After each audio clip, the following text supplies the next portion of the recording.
Hello everyone, कैसे हैं आप सब। इस वीडियो में कक्षा 10 सामाजिक विज्ञान में इतिहास का पाठ 1 है यूरोप में राष्ट्रवाद का उदय। और इस वीडियो के माध्यम से आप हाई स्कूल बोर्ड परीक्षा की तैयारी सोशल साइंस की आसानी से कर पाएंगे। देखिए, पहला पाठ जो है यूरोप में राष्ट्रवाद का उदय। तो इस पाठ में जो कहानी है वो यूरोप में किस तरह से यूरोप के तमाम देशों में जो देशवासी हैं, अलग अलग यूरोप के देश के, उन लोगों में किस तरह से अपने देश के प्रति प्रेम की भावना का उदय हुआ और राजतंत्र से लोकतंत्र की तरफ कैसे बदलाव आया और किस तरह से क्या परिस्थितियां हुई, ये सारी जानकारी पाठ 1 में है। तो अगर हम क्रांति के बारे में देखें कि किस तरह से यूरोप में क्रांति जनता के माध्यम से राजतंत्र के खिलाफ हुई, तो सबसे पहले जो क्रांति है वो इंग्लैंड की क्रांति है, जो कि 1688 ईस्वी में हुई। तो ये क्रांति जो है, लड़ाई झगड़ा इसमें नहीं हुआ, इसीलिए इससे मतलब कोई खून खराबा नहीं हुआ और सरलता से ही जो है राजतंत्र लोकतंत्र में परिवर्तित हो गया। इसीलिए इस क्रांति को रक्तहीन क्रांति, महान क्रांति, गौरवपूर्ण क्रांति, शानदार क्रांति, श्वेत क्रांति, कई नामों से जाना जाता है इंग्लैंड की क्रांति को। तो अब ये तो है बहुत सरलता के साथ हो गया, लेकिन सबसे यहाँ पर यूरोप में जो है इंग्लैंड की क्रांति है और फ्रांस की क्रांति है। तो सबसे ज़्यादा जो प्रभावशाली है वो है फ्रांस की क्रांति, क्योंकि क्रांतियां विश्व स्तर पर कई हुई। अमेरिका की क्रांति हुई, रूस की क्रांति हुई, इंग्लैंड की क्रांति हुई, लेकिन सबसे ज़्यादा प्रभावशाली जिसने विश्व के कई देशों पर अपना प्रभाव छोड़ा वो है फ्रांस की क्रांति। अब फ्रांस की क्रांति जो है ये 1789 ईस्वी में हुई थी और इस क्रांति में जो है बहुत ज़्यादा मतलब बदलाव हुआ। मतलब राजतंत्र जो है वो जनता के माध्यम से राजतंत्र लोकतंत्र में परिवर्तित हो गया। तो ये परिस्थिति फ्रांस की क्रांति की थी। इसमें तमाम ऐसे लोग हुए हैं जिनका योगदान है। तो अब जैसे देखिए, नेपोलियन बोनापार्ट का नाम आता है। तो नेपोलियन बोनापार्ट जो है वो फ्रांस के सेना में सेनापति थे और मतलब काफ़ी जो है साहसी, आप कह सकते हैं, साहसी थे और प्रतिभाशाली थे। और फ्रांस में देश के शासन की कमान संभालने वाली जो डायरेक्टरी थी उसको भंग करके उसका अस्तित्व इन्होंने समाप्त कर दिया। और 1799 से 1804 ईस्वी तक नेपोलियन ने जो है कई सुधार किए, कई महत्वपूर्ण सुधार किए फ्रांस में। और नेपोलियन के समय फ्रांस यूरोप का सबसे ज़्यादा जो है शक्तिशाली समृद्ध देश बन गया था। नेपोलियन बोनापार्ट ने फ्रांस में अपनी शक्ति मजबूत कर ली थी और 1804 ईस्वी में वो फ्रांस के सम्राट बन गए। नेपोलियन 1805 ईस्वी में ऑस्ट्रिया और 1806 में प्रसा और 1807 ईस्वी में जो है इसने रूस को हरा दिया था और अपनी शक्ति के चरम शिखर पर पहुंच गया था नेपोलियन। और उसने क्या है, व्यापार निषेध नियम लागू करके इंग्लैंड को निशाना बनाया, लेकिन अंग्रेज़ों की जो नौसैनिक शक्ति थी उसके कारण वह असफल हो गया। और लास्ट में यूरोप के मित्र राष्ट्रों ने संगठित होकर के एक साथ मिल करके 1813 ईस्वी में उसको यानी कि नेपोलियन बोनापार्ट को लिपजिंग में हराया था। और फिर भी भारी जन समर्थन के कारण, जनता के समर्थन के कारण वह दोबारा उसने सत्ता नेपोलियन ने पा लिया। और फिर जो है 1815 ईस्वी में मित्र राष्ट्रों ने वाटरलू नाम के एक स्थान पर उसको हरा दिया था दोबारा। और लास्ट में 5 मई 1821 ईस्वी को जो है सेंट हेलेना द्वीप में जो है जाकर वो वहाँ गया और वहीं पर उसकी मौत हो गई। नेपोलियन के द्वारा कई जो है जो शासन व्यवस्था थी वो बहुत समय तक चली। और नेपोलियन बोनापार्ट के पतन के बाद फ्रांस में 1848 ईस्वी में दूसरी गणतंत्र की स्थापना हुई। तो अब नेपोलियन की जो भूमिका है वो बहुत महत्वपूर्ण है फ्रांस की क्रांति में। और नेपोलियन ने फ्रांस में प्रशासनिक जो क्षेत्र था उसमें क्रांतिकारी सिद्धांत को अपनाया था, जिससे पूरी जो व्यवस्था थी वो उसको कुशल तरीके से बनाया जा सके। नेपोलियन ने 1804 ईस्वी में नागरिक संहिता यानी कि सिविल कोड लागू की थी, जिसे जो है नेपोलियन संहिता के नाम से भी जाना जाता है। और उसने क्या है, जन्म पर आधारित जो विशेषाधिकार थे उनको समाप्त कर दिया था नेपोलियन ने। और नागरिक संहिता के कानून के जो है कानून के समक्ष समानता की स्थापना इसने की।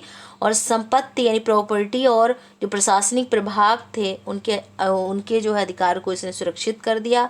और नागरिक संहिता के माध्यम से जो सामंती प्रणाली थी, भूदासत्व था, जागीरदारी जो शुल्क था, उसको इसने समाप्त कर दिया। नागरिक संहिता के द्वारा ही आने जाने यानी यातायात और संचार व्यवस्था में भी काफ़ी सुधार किए गए थे। तो इस तरह से सिविल कोड के माध्यम से नेपोलियन ने काफ़ी सुधार फ्रांस में किया। अब यूरोप में राष्ट्रवाद के निर्माण की अगर बात आती है तो भूमिका देखिए, किसी भी देश में अगर परिवर्तन होता है तो एक अकेले का नहीं होता है। तो यूरोप में जो देश से प्रेम की भावना लोगों में आई, उसके कई कारण थे, कई रीज़न थे। नए मध्यम वर्ग का उदय हुआ था, उदारवादी विचारधारा ने जन्म लिया, क्रांतिकारियों का उदय हुआ, और जो रूढ़िवाद की जो नई भावना थी और वियना की संधि जो हुई, इन सब से राष्ट्रवाद का निर्माण बहुत मजबूती के साथ हुआ और फ्रांसीसी क्रांति का प्रभाव सबसे ज़्यादा पड़ा। तो कुलीन वर्ग और नया जो मध्यम वर्ग है, तो सामाजिक और राजनीतिक रूप से भूमि का मालिक क्या है, कुलीन वर्ग कहलाता था, जिससे राजा हैं, सम्राट और उनके राजवंश से जुड़े जो लोग हैं, ये लोग कुलीन वर्ग कहलाते थे। और यूरोपीय महाद्वीप के समाज का ये सबसे प्रभावशाली वर्ग था कुलीन वर्ग। और औद्योगिकरण के कारण नए सामाजिक समूह, श्रमिक वर्ग के लोग और मध्यम वर्ग के लोग अस्तित्व में आए। जैसे आपने देखा होगा पहले की जो फिल्में होती थी उसमें ज़मींदार हैं, फिर उनकी फैक्ट्री है या कारखाना है, कारखाने में काम करने वाले मजदूर हैं और उन मजदूरों के हक के लिए लड़ाई लड़ने वाला एक लीडर होता है। तो उसी तरह से आप समझ सकते हैं कि जो धनी वर्ग है यानी कि राजतंत्र या उनसे जुड़े हुए जो लोग हैं धनी वर्ग के लोग, वो कुलीन वर्ग में आएंगे। और उसके बाद श्रमिक वर्ग, और फिर उसके बाद पढ़े लिखे लोग या जो मजदूरों के अधिकारों के लिए आगे आए, जिसमें आप अध्यापक रख सकते हैं, वकील रख सकते हैं, डॉक्टर रख सकते हैं। ये सब जो है मध्यम वर्ग के लोग थे, ये इन सब का अस्तित्व हुआ। तो कुलीनों के को जो विशेषाधिकार मिला हुआ था, इसको समाप्त कर दिया गया। उदारवादी राष्ट्रवाद का मतलब आप समझ लीजिए 19वीं शताब्दी में या 19वीं शताब्दी के शुरुआत में राष्ट्रीय एकता जो थी, उसके विचार जो है उदारवादी विचारधारा के माध्यम से अधिक जुड़ा। उदारवादी वो थे जिन्होंने सबको एक साथ लेकर चलने मतलब लेकर के आगे बढ़ने की बात की, वो उदारवादी लोग थे। उदारवाद का मतलब है कि व्यक्तियों के लिए स्वतंत्रता और कानून के सामने उनको बराबर का अधिकार देना। तो ये आप समझ गए कि इसी विचारधारा वाले लोग उदारवादी थे, जो ये चाहते थे कि सभी लोगों को आज़ादी मिले, स्वतंत्रता मिले और कानून के सामने सभी लोगों को एक समान अधिकार मिले। ये विचारधारा उदारवाद थी। और फ्रांस में वोट देने का या चुनाव का जो अधिकार था वो विशेष रूप से धनी लोगों को दिया गया था। 1834 ईस्वी में प्रसा की पहल पर, प्रसा जो है राष्ट्र और वहाँ प्रसा की पहल पर एक शुल्क संघ जॉल वेराइन का गठन किया गया था, जिसने क्या है शुल्क को रोकने के लिए क्या है इस अवरोध को समाप्त कर दिया था और मुद्राओं की संख्या को कम करके 2 कर दी थी, जो पहले 30 कर दी गई थी। तो इस संगठन ने ये काम किया। और रेलवे के विस्तार से आर्थिक गतिशीलता में तेजी आई और आर्थिक हितों की यानी जो आर्थिक स्थिति थी उसकी भलाई के लिए राष्ट्रीय एकीकरण का जो है एकीकरण को सहायक बनाया गया। 1815 ईस्वी के बाद एक नया रूढ़िवाद जो है एक नए रूढ़िवाद ने जन्म लिया। 1815 में नेपोलियन की हार के बाद यूरोपीय सरकारें रूढ़िवाद की भावना से पूरी तरह से ग्रसित थीं और उन्होंने क्या है यूरोपीय शक्तियां जैसे ब्रिटेन, रूस, प्रसा और ऑस्ट्रिया के प्रतिनिधियों ने एक समझौते के लिए वियना नामक जो है वियना स्थान पर अब क्या है मुलाकात की, मीटिंग की अपनी। और वियना सम्मेलन जो है इसका आयोजन ऑस्ट्रिया के चांसलर ड्यूक मैटरनिख के द्वारा किया गया था, जिसमें क्या है प्रतिनिधियों ने जो पार्टिसिपेट करने वाले लोग थे उन्होंने 1815 में वियना की संधि तैयार की थी। अब वियना की जो संधि तैयार हुई थी उसमें मेन टॉपिक क्या था, क्या मतलब लक्ष्य था, क्या उसमें बातें रखी गई थी। तो वियना की संधि में फ्रांसीसी क्रांति के दौरान जो राजा थे बूर्बो राजवंश, उनको सत्ता से हटा दिया गया था उस समय, लेकिन उनको फिर से बहाल कर दिया गया, उनको सत्ता में वापस कर दिया गया। और नेपोलियन के विस्तार को रोकने के लिए फ्रांस की सीमाओं पर एक श्रृंखला का निर्माण किया गया, और जिसमें प्रसा को पश्चिमी सीमा का क्षेत्र दिया गया और ऑस्ट्रिया को उत्तरी इटली का नियंत्रण सौंप दिया गया।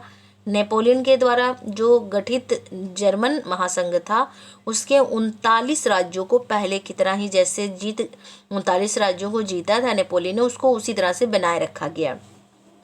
और पूरब में रूस को पोलैंड का भाग दिया गया, जबकि प्रसा को सैक्सनी का एक भाग सौंप दिया गया। तो ये सारा जो बात है, व्यवस्था है, वो वियना की संधि के दौरान किया गया। तो इसमें आप समझ सकते हैं कि जो फ्रांस की क्रांति है 1789 की क्रांति, इसने विश्व स्तर पर काफ़ी जो है बहुत बड़ा बदलाव किया और तमाम देशों पर इस क्रांति का असर फैला। फ्रांस में नेपोलियन बोनापार्ट का भी बहुत अहम रोल है, अहम भूमिका है। और फिर इटली का एकीकरण है। आर्थिक मंदी की जो परिस्थिति है उसमें जो है कैसे कठिनाइयाँ थीं और किस तरह से जन विद्रोह हुआ, आर्थिक मंदी कैसे आई। 1830 ईस्वी के समय में यूरोप में बहुत ज़्यादा जो है आर्थिक मंदी आई थी, जिसमें 1845 ईस्वी में सिलेसिया गांव के मजदूरों के जो ठेकेदार थे उनके खिलाफ विद्रोह कर दिया था और अधिक वेतन या सैलरी की मांग की थी। देखिए, कभी भी कोई विद्रोह होता है, कोई जो है क्रांति होती है, तो उसके पीछे कारण होता है। तो यहाँ आर्थिक मंदी है, भूख है, कठिनाइयाँ हैं और इन्हीं के कारण लोगों का जन विद्रोह है। तो 1848 में भोजन की कमी के कारण जनता पेरिस की सड़कों पर आ गई थी और लुई फिलिप को पद से निरस्त कर दिया गया था, हटा दिया गया था। नेशनल असेंबली ने एक गणतंत्र की घोषणा की, जिसमें 21 वर्ष से ऊपर जो वयस्क थे, वयस्क आप समझते हैं बालिग, जैसे 18 साल जो पूरा कर लेता है वो वयस्क कहलाता है और उसी को मत देने का अधिकार मिलता है, तब वो वयस्क मताधिकारी कहलाता है। फिलहाल यहाँ जो परिस्थिति है वो ये है कि 21 साल से ऊपर जो वयस्क पुरुष हैं उन्हीं को मताधिकार प्रदान किया गया था और काम के अधिकार को सुनिश्चित कर दिया गया था। रोजगार उपलब्ध करवाने के उद्देश्य से कारखाने स्थापित किए गए थे। 1848 ईस्वी में उदारवादियों की क्रांति हुई। यूरोप के देशों जैसे कि जर्मनी, इटली, पोलैंड और ऑस्ट्रिया, हंगरी, ये जो साम्राज्य हैं इनमें उदारवादियों ने संविधान की मांग को राष्ट्र राज्य के निर्माण की मांग के साथ जोड़ दिया और यूरोप के मध्यवर्गीय लोगों ने, जो मिडिल क्लास के लोग थे, विद्रोह की घोषणा कर दी, जिसके परिणाम स्वरूप फरवरी 1848 को में जो है राजा को गद्दी छोड़नी पड़ी। यूरोप में यह मांग संविधान, प्रेस की आज़ादी और संघ बनाने की स्वतंत्रता पर ही आधारित था या जुड़ा हुआ था। मतलब केवल ये नहीं था कि जनता भूखों मर रही थी इसी कारण विद्रोह हुआ, कई कंडीशंस थे। प्रेस को आज़ादी नहीं थी और उसके बाद कोई संघ नहीं बना सकता था। मतलब बहुत ज़्यादा जनता पर या मिडिल क्लास पर भी बहुत ज़्यादा नियंत्रण था, केवल मजदूरों को ही परेशानी नहीं थी। तो इन सब के जो है कठिनाइयों के कारण ही विद्रोह हुआ। मई की क्रांति 18 मई 1848 को 831 निर्वाचित प्रतिनिधि यानी चुने हुए जो कैंडिडेट थे वो क्या है फ्रैंकफर्ट संसद में भाग लेने के लिए, हिस्सा लेने के लिए एक जुलूस में शामिल हुए और ये जो है संसद सेंट पॉल चर्च में जो आयोजन इसका किया गया था, जिसमें जर्मन राष्ट्र के लिए संविधान का प्रारूप तय किया गया। जब प्रतिनिधियों ने प्रसा के राजा फेडरिक विल्हेम चतुर्थ को ताज पहनाना चाहा तो उसने उसे अस्वीकार कर दिया और निर्वाचित सभा के विरोधी राजाओं का साथ दे दिया। संसद में जो मध्य वर्ग के लोग थे उन्हीं का बोलबाला था या वर्चस्व था और जो श्रमिक और कारीगरों की मांग का विरोध करते थे और इसी के परिणाम स्वरूप इन वर्गों ने उनका समर्थन खो दिया, जो मजदूर थे और गरीब थे। और लास्ट में सैनिकों को बुला करके विधानसभा को विस्थापित कर दिया गया या भंग कर दिया गया। महिलाओं के लिए राजनीतिक अधिकार की मांग की गई। उदारवादी आंदोलन में महिलाओं के लिए राजनीतिक अधिकार की मांग की गई कि महिलाओं को भी राजनीति में या चुनाव में हिस्सा लेने का मौका दिया जाए, अधिकार दिए जाए। और महिलाओं ने अपने अधिकार के लिए संगठन की स्थापना की, अखबार निकाले और सम्मेलन में भी हिस्सा लिया। और 1848 ईस्वी में रूढ़वादी दल उदारवादी आंदोलनों को दबाने में सक्षम सिद्ध थे और हैंसबर्ग प्रभुत्व वाले क्षेत्रों और रूस में गुलामी और बंधुआ श्रम दोनों को समाप्त कर दिया गया। अब देखिए जर्मनी और इटली का निर्माण और या एकीकरण कैसे हुआ ये हम थोड़ा जानेंगे इसमें, क्योंकि 1848 ईस्वी के बाद यूरोप में राज्य शक्ति और राजनीतिक वर्चस्व यानी बोलबाला मजबूती स्थापित करने के लिए रूढ़वादियों ने यानी कि पुरानी विचारधारा के जो राष्ट्रवादी थे उन्हीं का प्रयोग किया गया, राष्ट्रवादी भावनाओं का प्रयोग किया गया। और 1848 ईस्वी में जर्मन संप्रदाय के विभिन्न जो क्षेत्र थे उनको मिला करके निर्वाचित संसद के द्वारा नियंत्रित राष्ट्र राज्य बनाने का प्रयास किया गया। और ऑटोमन बिस्मार्क ने प्रसा के राष्ट्रीय एकीकरण आंदोलन का नेतृत्व किया, नेता वही लीडर थे ऑटोमन बिस्मार्क। और फ्रांस और प्रसा के युद्ध में जर्मनी के एकीकरण का सपना पूरा किया गया और बिस्मार्क को जो है राष्ट्रीय एकीकरण का जनक कहा जाता है। बिस्मार्क ने लौह और रक्त की नीति के द्वारा जर्मनी के एकीकरण की सफलता प्राप्त कर ली थी। और जर्मनी के एकीकरण के समय जो घटनाएं हुई थी उनको हम थोड़ा जानते हैं। देखिए ऑस्ट्रिया, डेनमार्क और फ्रांस के साथ 7 वर्षों तक जो है लड़ा गया युद्ध प्रसा की जीत के साथ ही समाप्त हो गया था और एकीकरण की प्रक्रिया शुरू हो गई थी। 18 जनवरी 1871 को प्रसा के महत्वपूर्ण मंत्रियों की बैठक वर्साय के महल में हुई थी, जिसमें काइजर विलियम प्रथम की अध्यक्षता में नए जर्मन साम्राज्य की घोषणा हुई और जिसमें जो है विलियम प्रथम सम्राट बन गया था और सीडान युद्ध के परिणाम स्वरूप जर्मनी का एकीकरण हो गया था। अब थोड़ा हम इटली के एकीकरण के बारे में जानते हैं। देखिए 19वीं शताब्दी के बीच इटली को 7 राज्यों में बांटा गया था। इसमें से केवल एक राज्य सार्डिनिया पीडमांट को एक इतावली राजसी सभा के द्वारा शासित किया गया था। और इटली के एकीकरण में शामिल प्रसिद्ध व्यक्ति ज्यूसेppe मैत्सिनी, काउंटी कैविलो और डी कावूर और ज्यूसेppe गैरिबाल्डी थे। ये मुख्य व्यक्ति हैं।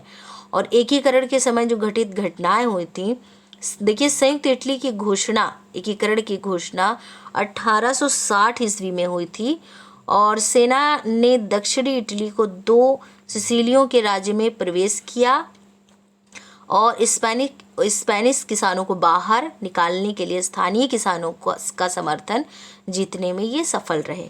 1861 ईस्वी में विक्टर इमैनुअल द्वितीय को संयुक्त इटली का राजा घोषित किया गया और जो है टस्कानी, मोडेनो, बर्मा और पॉप के राज्यों ने सार्डिनिया के साथ हाथ मिला लिया।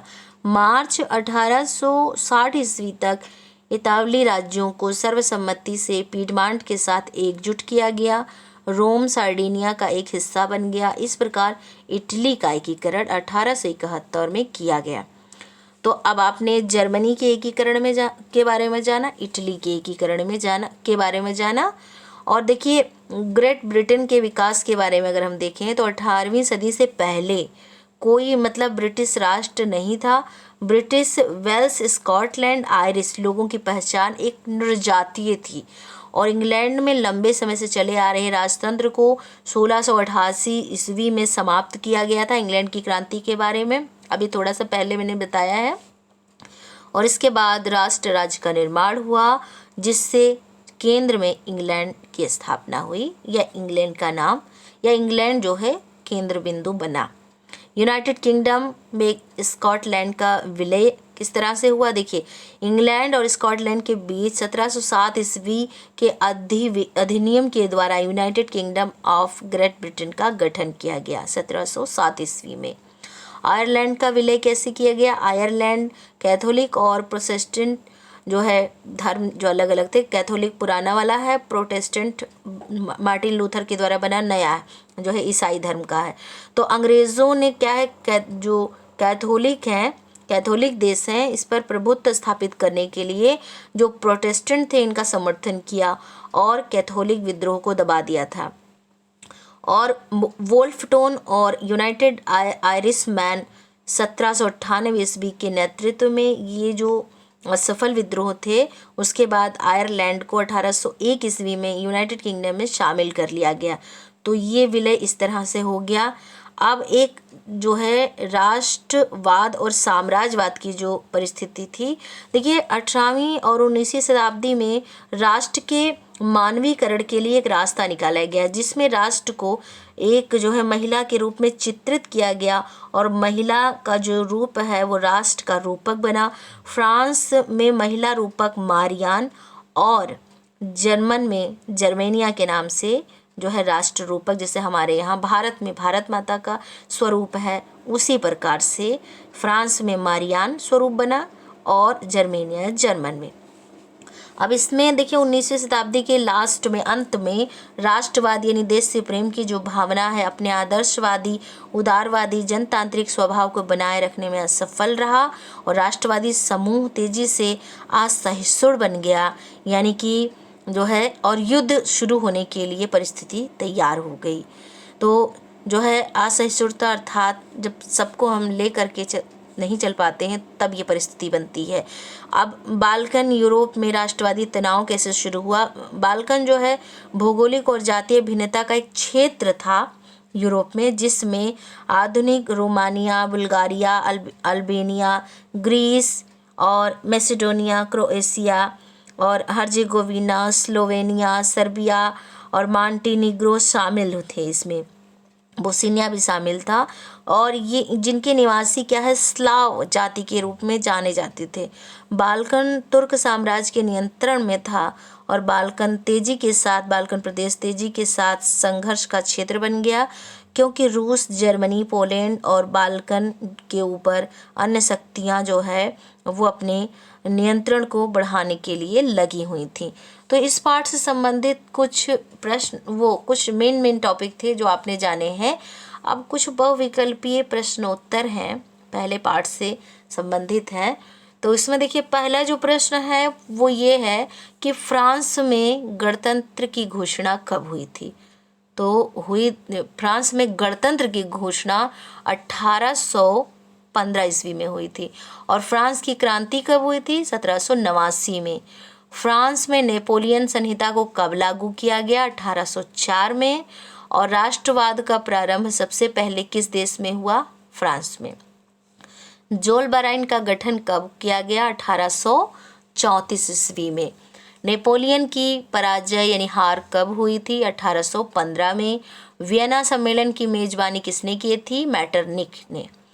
फ्रांस में किस शासन वंश की पुनर्स्थापना वियना कांग्रेस के द्वारा की गई थी?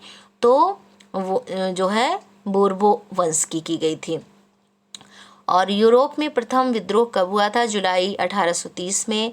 जियोसिपी मैत्सिनी का संबंध किससे था? इटली के एकीकरण से था। और जर्मन संस्कृति में जो है वोक्सजिस्ट का मतलब होता है राष्ट्र। और अगला प्रश्न है ऑटो वन बिस्मार्क का संबंध किस देश से था? जर्मनी से। और यूरोप में किस दशक में सबसे बड़ी आर्थिक मंदी आई? तो 1830 में। जर्मनी के एकीकरण में मुख्य भूमिका किसकी थी? ऑटो वन बिस्मार्क की थी। यंग इटली संगठन किसने बनाया? जियोसिपी मैत्सिनी ने। प्रसा के राजा विलियम प्रथम को जर्मनी का सम्राट कब घोषित किया गया? तो जनवरी 1871 ईस्वी में। तो देखिए कुछ महत्वपूर्ण प्रश्न हैं जो आपने अभी जाना है। तो देखिए पहले पार्ट में यूरोप में जो राष्ट्रवाद है, देश से प्रेम की जो भावना है, उसका उदय किस प्रकार से हुआ? क्रांतियाँ जो है बहुत विस्तारित रूप से मैंने क्रांतियों के बारे में नहीं बताया है, संक्षिप्त रूप में ही बताया है। तो इस पाठ से संबंधित कुछ जो है बहुविकल्पीय प्रश्न उत्तर हैं। Thank you.